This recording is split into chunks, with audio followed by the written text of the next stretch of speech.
여러분 안녕하십니까? 코로나19 KBS 통합뉴스룸 5시 뉴스입니다. 총선을 하루 앞둔 오늘 국내 코로나19 신규 확진자는 27명이 늘었습니다. 내일 투표에 참여할 자가격리자는 오늘 저녁 6시까지 신청해야 하며 내일 오후 5시 20분부터 7시까지 외출이 허용됩니다. 이철호 기자의 보도입니다. 정부는 내일 제21대 국회의원 선거를 앞두고 전국의 자가격리자들에게 투표 의사를 묻는 문자 메시지를 발송했습니다. 투표를 원하는 자가격리자는 오늘 저녁 6시까지 문자 메시지를 통해 투표 의사를 밝혀야 합니다. 투표 의사가 있더라도 총선 당일 발열과 기침 등 의심 증상이 있으면 투표소에 나올 수 없습니다. 투표가 가능한 자가격리자는 내일 오후 5시 20분부터 7시까지 일시적으로 외출이 허용됩니다. 격리 장소에서 지정 투표소까지 이동 시간이 자차 또는 도보로 편도 30분 미만인 경우에만 외출이 허용되며 대중교통은 이용할 수 없습니다. 다만 투표 시간이 지연되는 경우에는 예외적으로 외출 시간이 연장되며 자가격리 앱과 투표 시간 기록부 등을 통해 사후 관리를 하게 됩니다. 자가격리자는 자가격리 앱을 통해 격리 장소에서 출발할 때와 투표소 대기 장소 도착 때, 또 격리 장소에 복귀했을 때 반드시 보고해야 합니다. 정부는 이와 함께 투표소 방역 지침을 반드시 지켜달라고 거듭 당부했습니다.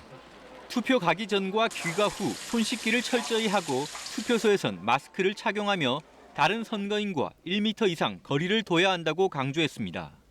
투표소 입구에선 발열 체크를 하고 손 소독제로 소독한 뒤 일회용 비닐 장갑을 끼는 등 투표 사무원의 지시에 협조해야 한다고 전했습니다. 또 코로나19 바이러스가 종이나 플라스틱 표면에 붙어 며칠간 생존한다는 보고가 있는 만큼 손등에 도장을 찍는 인증 행위도 자제할 것을 요청했습니다. 한편 어제 하루 국내 코로나19 신규 확진자는 27명 늘어 전체 누적 확진자는 1,564명으로 집계됐습니다. 신규 확진자 27명 중 12명이 해외 유입 사례고 15명은 지역사회에서 발생한 것으로 파악됐습니다. KBS 뉴스 이철호입니다. 수도권에서는 11명의 신규 확진자가 나왔습니다. 의정부 상모병원 의사와 퇴원 환자의 확진이 잇따랐고 자가격리 면제를 받은 미국 입국자가 확진 판정을 받기도 했습니다. 수도권 소식 김진화 기자입니다. 새로 확인된 코로나19 환자 27명 가운데 11명은 수도권에서 나왔습니다. 서울 2명, 인천 1명, 경기 8명입니다. 이 가운데 4명은 해외 유입 사례이고 나머지는 지역 발생으로 추정됩니다. 특히 의정부 성모병원 집단 감염이 확산되면서 관련 확진자는 최소 64명으로 늘었습니다. 경기도 의정부시는 이 병원 8층 병동에서 입원했다 퇴원한 60대 환자가 확진 판정을 받았다고 밝혔습니다. 또 8층 병동에서 환자들을 진료했던 30대 의사도 감염된 사실이 확인됐습니다. 확진된 환자는 지난달 16일부터 20일에 이어 23일과 25일에 입원했었고 퇴원 이후인 지난 8일까지 자가격리 생활을 해왔습니다. 확진 의사는 병원이 폐쇄된 지난 1일부터 자가격리 중이었습니다. 앞서 직원 전수검사에서 음성 판정을 받았지만 자가격리 해제를 앞둔 어제 최종 확진 판정을 받았습니다. 한편 모든 입국자에 대한 의무격리가 시행되고 있는 가운데 자가격리 면제를 받은 입국자가 확진된 사례가 나왔습니다. 남양주시는 가족이 위독하다는 이유로 미국 영사관에서 자가격리 면제 통지서를 받고 지난 10일 입국한 40대 남성이 확진 판정을 받았다고 밝혔습니다. 이 남성은 11일 새벽 5시부터 이튿날까지 삼육의료원 서울병원 장례식장에서 머무르다 검사를 받았습니다. 방역당국은 확진자가 장례식장에서 마스크를 착용하고 있었고 증상은 없었다고 설명했습니다. 남성의 가족 2명은 검사 결과 음성이 나왔지만 장례식장 역학조사에 따라 접촉자는 더 늘 것으로 보입니다. 서울 마포구는 자가격리지를 무단으로 이탈한 외국인 1명과 내국인 1명을 경찰에 고발했습니다. 동작구에서는 어제 영국에서 입국한 20대 여성이, 서초구에선 미국에서 입국한 관내 주민이 오늘 확진된 것으로 집계되는 등 해외 유입 사례가 계속 늘고 있습니다. KBS 뉴스 김진아입니다. 대구, 경북은 추가 확진자 수가 오늘도 한 자릿수에 머물렀습니다. 경북 예천에서 지역 감염이 발생하고는 있지만 이 확산세가 꺾이면서 지역의 소비 심리도 다소 회복 기미를 보이고 있습니다. 취재 기자 연결합니다. 네, 김재노 기자, 대구, 경북에서 추가 확진자 몇 명 나왔습니까? 네, 오늘 0시 기준 대구 경북 지역의 코로나19 추가 확진자는 8명입니다. 대구 3명, 경북 5명입니다. 대구에서는 지난 10일 추가 확진자 0명을 기록한 이후 나흘 연속 한 자릿수 증가세를 보이고 있습니다. 경북도 지난달 31일 이후 추가 확진자가 한 자릿수에 머물고 있습니다. 완치율도 높아져 완치율은 대구 81%, 경북 75%를 기록하고 있습니다. 문제는 경북 예천입니다. 경북 지역에 오늘 추가 확진자 5명이 모두 예천에서 나왔는데 최근 엿새 동안 예천에서만 모두 24명이 확진 판정을 받았습니다. 모두 일반인 감염에서 시작된 2, 3, 4차 감염입니다. 이에 경상북도는 확진자에 대한 역학조사를 진행하는 한편 밀접 접촉자 170여 명을 자가격리하고 확산 방지에 나섰습니다. 대구시도 추가 확진 환자 수는 크게 줄었지만 이는 사회적 거리두기 운동의 결과라며 지금 일상으로 돌아갈 경우 2차 유행이 발생할 가능성이 크다고 강조했습니다. 이런 가운데 추가 확진자의 감소는 지역 경제에 즉각 영향을 주고 있습니다. 확진 환자가 폭발적으로 늘어나기 시작한 2월 마지막 주 대구의 신용카드 매출액은 지난해 같은 기간보다 40.5%가 줄었지만 확진 환자가 처음 한 자릿수를 기록한 4월 첫째 주의 매출액은 26.4%가 줄어 감소폭이 축소됐습니다. 경북도 2월 마지막 주 33.2% 감소해서 4월 첫 주 23.3% 감소로 감소폭이 줄었습니다. 대구경북연구원은 일선 소매점과 정육점 등 식생활 관련 업종을 중심으로 매출이 조금씩 회복되고 있다고 설명했습니다. 한편 대구 경북 지역의 자가격리자 4,900여 명 가운데 650여 명이 현재까지 내일 투표 의사를 밝혔습니다. 잠시 뒤인 6시까지 투표 참여 여부를 확인하기 때문에 이 숫자는 더 늘어날 것으로 보입니다. 투표는 일반 투표가 끝난 오후 6시 이후 따로 마련된 기표소에서 진행돼 일반인과 자가격리자가 접촉할 가능성은 없습니다. 또 자가격리자가 이용하는 기표소의 공무원은 방호 장비를 갖추고 투표가 끝나면 기표소를 곧바로 소독할 계획입니다. 지금까지 대구에서 KBS 뉴스 김재노입니다. 김일성 주석의 생일인 태양절을 하루 앞두고 북한이 단거리 순항미사일로 추정되는 발사체 여러 발을 발사했습니다. 또 전투기들도 출격시켜 공대지 무기를 발사한 것으로 파악됩니다. 한승현 기자입니다. 합동참모본부는 북한이 오늘 아침 강원도 문천 일대에서 동해상으로 단거리 순항미사일로 추정되는 발사체 여러 발을 발사했다고 밝혔습니다. 군 관계자는 북한이 오늘 오전 7시 이후 40여 분에 걸쳐 발사체 수발을 발사한 것으로 평가된다고 밝혔습니다. 최대 비행거리는 150km 이상으로 추정됐습니다. 북한의 발사체 발사는 올해 들어 5번째이자 지난달 29일 단거리 탄도미사일 발사 이후 16일 만입니다. 오늘 발사는 북한 김일성 주석의 생일인 태양절과 21대 총선을 하루 앞두고 이루어졌습니다. 북한의 순항미사일 발사는 약 3년 만입니다. 북한은 2017년 6월 단거리 지대함 순항미사일로 추정되는 발사체 여러 발을 발사했는데 오늘 발사한 것 역시 당시 기종과 유사한 것으로 군은 추정하고 있습니다. 당시 지대함 순항미사일 추정 발사체는 강원도 원산 일대에서 북동 방향으로 최고 고도 약 2km, 비행거리 약 200km로 비행했습니다. 군 당국은 또 오늘 북한 강원도 원산 일대에서 수호이와 미그 계열 전투기들이 비행한 것도 포착됐다며 수호이 전투기 여러 대가 공대지 무기를 발사했다고 밝혔습니다. 군 당국은 김정은 위원장의 참관 여부를 예의주시하고 있다고 밝혀 김 위원장이 참관했을 거라는 관측에 무게를 실었습니다. 이런 가운데 북한의 발사 이후인 오전 10시쯤엔 미국 해군 정찰기가 한반도 상공을 비행하며 대북 정찰 활동을 벌였습니다. KBS 뉴스 한승현입니다. 오늘 새벽 서울 1호선 급행열차가 탈선됐습니다. 이 사고 여파로 출근길 열차 운행에 큰 차질이 빚어졌는데요. 사회부 연결해서 현재 상황 알아보죠. 네, 유호영 기자, 현재 복구 작업은 끝났습니까? 네, 코레일은 조금 전인 오늘 오후 4시 29분에 복구 작업이 끝났다고 밝혔습니다. 이에 따라 사고 직후부터 중단됐던 구로역과 용산역 간 1호선 급행열차 운행이 재개됐습니다. 코레일은 사고 여파로 더디게 운행했던 1호선 일반 열차와 동인천과 구로역 간 급행열차도 점차 정상적인 배차 간격대로 운행할 예정이라고 설명했습니다. 앞서 사고가 발생한 시간은 오늘 새벽 6시 30분쯤입니다.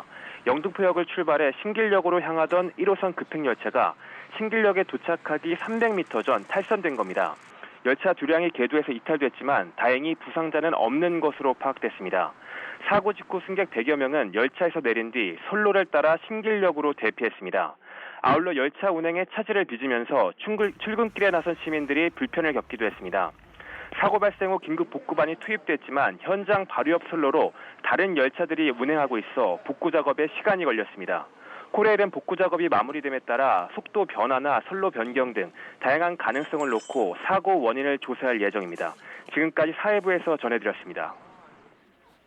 국내 업체 2곳이 만든 코로나19 진단 장비가 오늘 화물기를 통해 미국으로 수출됩니다. 60만 회를 검사할 수 있는 분량으로 오후부터 화물기에 실는 작업이 시작됐습니다. 류란 기자입니다. 국내 업체가 만든 코로나 진단 장비 60만 개가 오늘 미국으로 수출됩니다. 지난달 미국 식품의약국 FDA의 사전 승인을 받은 국내 업체 3곳 중 2곳이 생산한 제품입니다. 오늘 물량은 미국 연방정부가 조달하는 것으로 한국산 진단 장비를 가져가기 위해 인천공항에 도착한 미 연방방재청 화물기에 실려 미국 켄터키 루이빌로 간다고 외교부는 밝혔습니다. 오후부터 진단 장비를 화물기에 싣는 작업이 시작됐고 저녁 늦게나 내일 새벽쯤 한국을 출발할 예정입니다. FDA 사전 승인을 받은 다른 업체 한 곳의 진단 장비 15만 개는 미국 유통업체를 통해 별도 공급될 것으로 알려졌습니다. 이 진단 장비들은 이미 지난 주말 미국에 배송됐다고 정부는 밝혔습니다. 이번 수출은 지난달 도널드 트럼프 미국 대통령이 한국산 진단키트 지원을 요청한 이후 미 FDA가 국내 업체 3곳의 제품에 사전 승인을 신속히 내주면서 이루어졌습니다. 외교부 당국자는 이번 물량은 미국 정부가 1차로 요청한 것으로 추가 수출이 이루어질 수 있다고 말했습니다. 이렇게 미국을 비롯해 세계 각국에서 코로나19 진단 장비 구입이나 지원에 대한 요청이 이어지고 있습니다. 지금까지 해외로 수출되거나 수출을 추진 중인 국산 코로나19 진단 장비는 모두 770만 개로 집계됐다고 정부는 밝혔습니다. KBS 뉴스 류란입니다.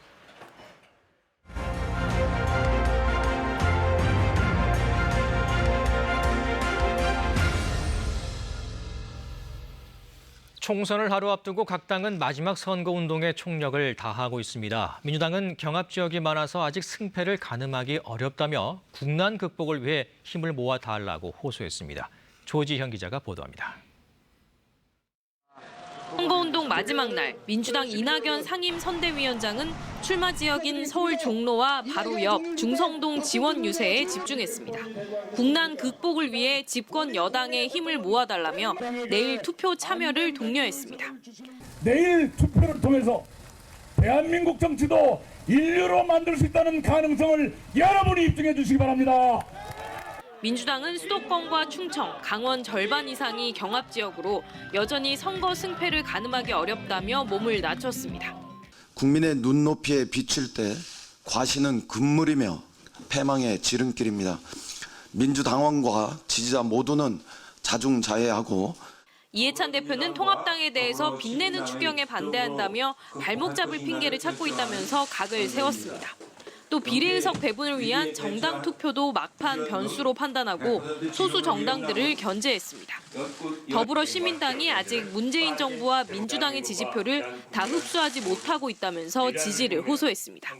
정의당 그리고 국민의당 지지하려고 하는 여러분, 21대 총선에서 정의당은 경고를 받고 다시 시작해야 한다고 생각합니다.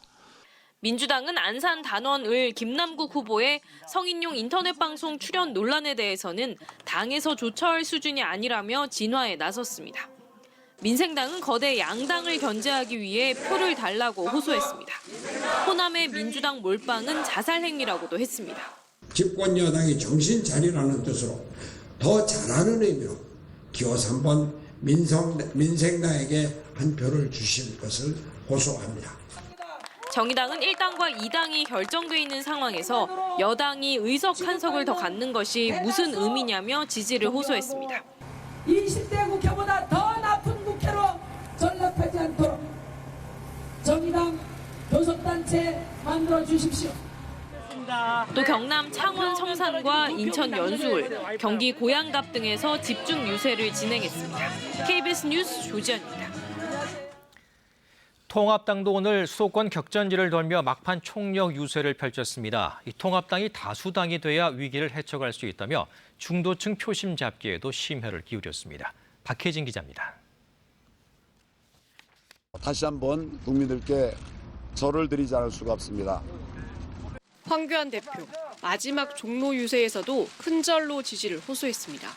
여권의 180석 전망을 언급하며 이런 상황만은 막아달라고 읍소했습니다.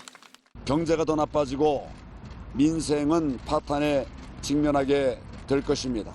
윤석열은 쫓겨나고 조국 부부는 미소 지으면서 부활할 것입니다. 정권을 견제해야 경제를 살릴 수 있다. 통합당이 반성하고 고치겠다며 막판 중도층 표심도 겨냥했습니다. 서울 격전지 지원 유세에 앞서 대국민 기자회견을 연 김종인 총괄 선대위원장. 역시 기회를 주면 유능한 야당이 되겠다고 약속하며 통합당이 다수당이 돼야 국회를 견제해 위기를 헤쳐갈 수 있다고 했습니다. 코로나를 틈타서 청와대 돌격대 코돌이들이 대거 등장하면 국회는 바이러스에 감염되고 이 나라는 진짜 망하는 겁니다. 또 이번 선거가 조국으로 집약되는 가짜 공정, 가짜 정의에 대한 심판이라며 젊은 세대들이 반드시 투표해달라고 호소했습니다. 유승민 의원도 경기 지역을 돌며 막판 측면 지원 유세에 총력을 기울였습니다. 무조건 둘째가! 통합당의 비례정당, 미래한국당도 형제정당임을 강조하며 정권 심판론에 힘을 실었습니다. 저희들이 문재인 정부 실정을 막아내고 견제하면서 대한민국의 새로운 희망을 만들어갈 수 있도록 오늘로 430km의 국토 대종주를 마무리하고 서울로 돌아온 국민의당 안철수 대표. 안녕하세요. 안녕하세요. 무능하고 교만한 집권 여당을 견제하고 반사 이익에만 기대어 사는 야권을 혁신해 일하는 국회를 만들겠다고 밝혔습니다. KBS 뉴스 박혜진입니다. 이번 총선에서는 긴 비례대표 투표용지 탓에 20년 만에 수개표가 시행되면서 최종 개표 결과까지는 많은 시간이 걸릴 것으로 보입니다. KBS는 내일 오후 6시 15분에 전 지역구에 대한 출구조사 결과를 발표하며 빠르고 정확한 최첨단 선거 특집 방송을 준비하고 있습니다. 이윤희 기자가 소개해드립니다. 40살 동갑내기 개그맨 5명, 그룹명 마흔파이브가 5인 5색의 안무악기를 선보입니다. 4.15 총선 투표를 독려하는 일명 투표송입니다. 우리가 투표하면 세상이 나아질 수 있는데 투표합시다. 투표 내 삶을 바꾸는 투표. 네, 내 삶을 바꾸는 투표 이제 하루 앞으로 다가왔습니다. 벌써부터 개표 결과가 궁금하실 텐데 마음을 좀 느긋하게 가지셔야 할 듯합니다. 지난 총선 때보다 결과가 훨씬 늦게 나올 걸로 예상되기 때문입니다. 이유를 따지자면 이 48cm가 넘는 역대 최장 비례대표 투표용지 탓입니다. 사전 투표하신 분들은 이미 눈으로 확인하셨겠습니다만 이번 21대 국회의원 비례대표 투표용지는 정당이 35개나 되면서 길이가 48.1cm로 늘어났습니다. 길어진 투표용지를 놓고 여러 정치적 공방이 오가기도 했는데 의외의 곳에서도 문제가 발생했습니다. 투표용지가 너무 길어서 투표지 분류기를 쓸 수 없게 된 것입니다. 지금 보시는 게 개표 작업에 쓰이는 투표지 분류기인데요. 눈으로 봐도 굉장히 빠르죠. 분당 처리 속도가 340장이라고 합니다.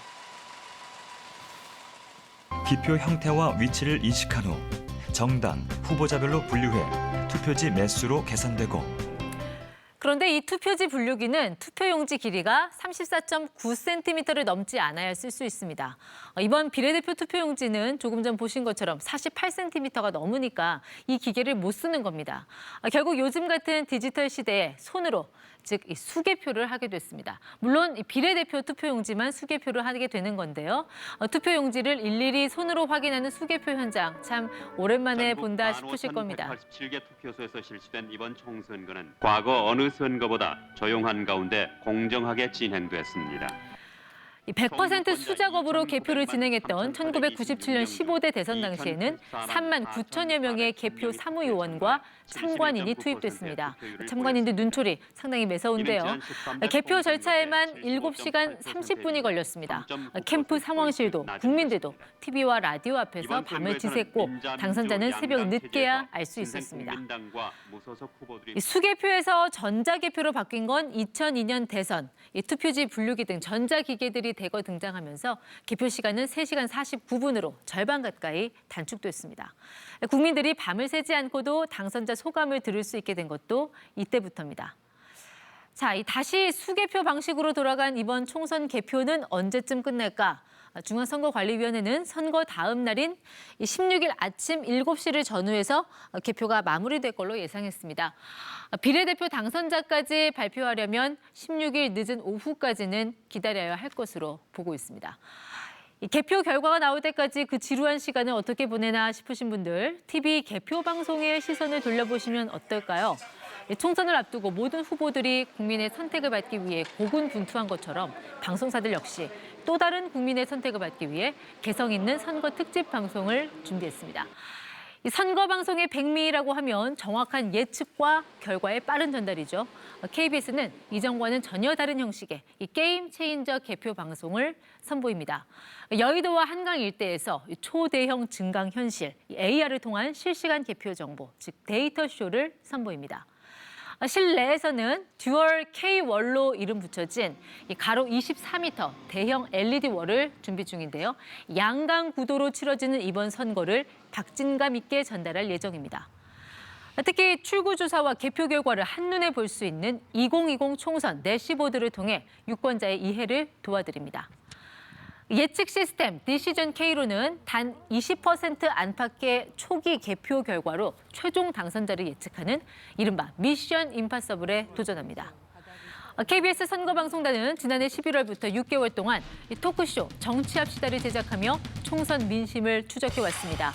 오랜 시간 출연하며 호흡을 맞춰온 유시민, 박형준 두 패널의 과거 발언들이 근거 있는 전망이었는지 호기로운 희망에 불과했는지 따져보는 것도 개표 방송을 시청하는 또 다른 재미가 될 듯합니다. 현대의 지성으로 불리는 이스라엘의 베스트셀러 작가 유발 하라리도 깜짝 등장할 예정이라고 하니 참고하시고요. 코로나19로 일상이 위축된 상황에서도 국민들은 더 나은 정치를 위한 선택을 위해 또 고민해왔습니다. 그래서 이번 21대 총선의 결과가 더 궁금해지는지도 모릅니다. KBS 뉴스 이윤입니다.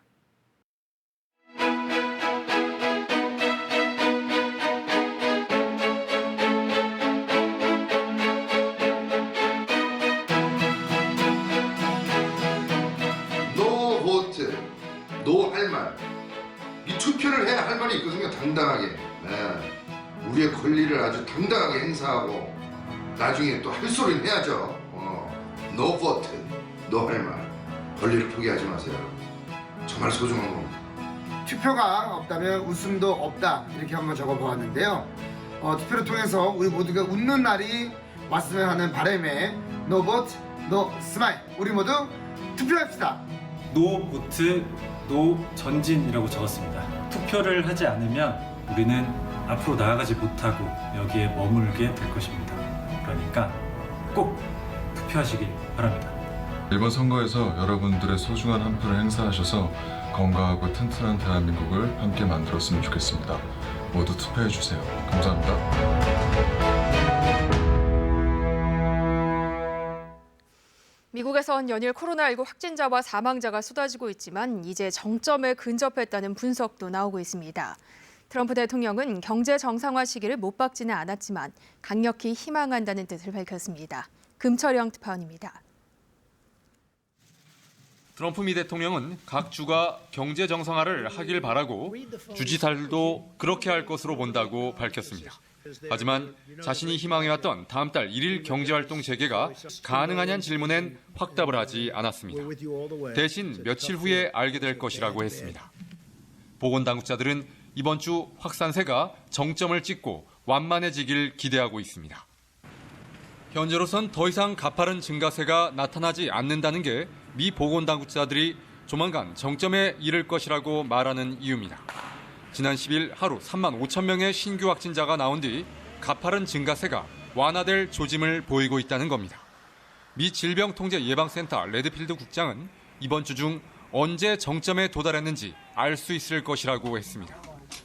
하지만 사회적 거리두기 완화와 경제 재가동 문제에 대해선 신중한 입장을 보였습니다.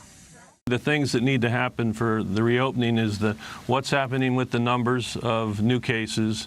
We've got to substantially augment our public health capacity to do early case identification, isolation, and contact tracing. 여전히 각 주의 입장은 신중합니다. 특히 사망자만 1만 명이 넘은 뉴욕주에선 여전히 바이러스의 확산세를 더 주시해야 한다는 입장입니다. Open the valve slowly, advised by experts. Keep your eye on the meter. The meter is the infection rate. And watch that infection rate. 뉴욕주와 뉴저지, 펜실바니아와 코네티컷주 등 동부 6개 주지사들은 조만간 경제활동 재개 계획을 발표할 예정입니다. 하지만 연방정부와 입장을 어떻게 조율할지가 관건으로 보입니다. 버지니아에서 KBS 뉴스 김철영입니다. 이탈리아의 누적 사망자가 미국에 이어 두 번째로 2만 명을 넘었습니다. 비교적 안정화 단계에 접어든 독일은 제한 조치의 점진적 해제를 검토하고 있습니다. 유광석 특파원입니다. 이탈리아의 코로나19 누적 사망자가 2만 명을 넘었습니다. 전날보다 566명 증가했습니다. 누적 사망자가 2만 명을 넘은 건 미국에 이어 두 번째입니다. 치명률은 12.8%로 세계 최고 수준입니다. 하지만 중증 환자가 열흘 연속 감소하고 하루 신규 확진자 수도 6일 만에 최저치를 보이는 등 긍정적 신호도 나오고 있습니다. 독일은 누적 확진자가 13만 명에 육박했지만 지난달 22일 이후 처음으로 신규 확진자가 2,000명대로 내려왔습니다. 누적 사망자는 3,000명으로 다른 유럽 주요 국가들에 비해 현저히 낮습니다. 독일 국립과학 아카데미는 코로나19 확산세가 낮은 수준으로 안정화된다는 조건 아래 점진적인 제한 해제를 권고했습니다. 독일 정부는 내일 이 보고서를 토대로 일부 학교와 상점, 식당의 문을 단계적으로 여는 방안을 논의합니다. 영국은 여전히 상황이 안 좋습니다. 사망자가 700여 명 들어 모두 11,000여 명이 됐는데 어제 유럽 국가들 가운데 가장 많은 사망자를 냈습니다. 영국 정부 최고 과학보좌관은 사망자 규모가 이번 주 계속 확대될 것으로 전망했습니다. 이에 따라 16일 종료되는 이동 제한령은 다시 연장될 가능성이 높아 보입니다. 프랑스 정부는 당초 15일까지였던 이동 제한령을 다음 달 11일까지 연장했습니다. 베를린에서 KBS 뉴스 유광석입니다. 화창한 날씨 속에 건조함은 날로 더해가고 있습니다. 수도권과 충청 지역에 이어서 강원도와 경북 지역까지 건조주의보가 확대됐는데요. 여기에 동해안 지역은 바람까지 불어서 화재의 위험이 높고요. 앞으로도 이 특보가 좀 더 확대 강화될 가능성이 높기 때문에 화재 예방에 주의를 기울이셔야겠습니다. 오늘 서울에서는 기온이 19.6도까지 올랐습니다. 선거일인 내일도 날은 따뜻하겠는데요. 낮 시간대 투표하러 가는 길 옷차림은 가볍게 하셔도 되겠지만 마스크는 꼭 착용하시고 사회적 거리 두기에 신경을 쓰셔야겠습니다. 새벽부터 아침 사이에 안개가 짙게 끼겠습니다. 이후에는 전국이 대체로 맑겠지만 수도권과 영서 지역에서는 오전 한때 미세먼지 농도가 높겠습니다. 내일 아침 기온은 오늘보다 높겠습니다. 낮 최고 기온은 서울이 21도, 청주, 대구 23도까지 오르겠습니다. 바다의 물결은 제주 먼바다, 동해 먼바다에서 높게 일겠습니다. 금요일은 전국에 비가 내리겠습니다. 기상정보였습니다. 코로나19 통합 뉴스룸은 KBS 7시 뉴스에서 이어집니다. 시청해주신 여러분 고맙습니다.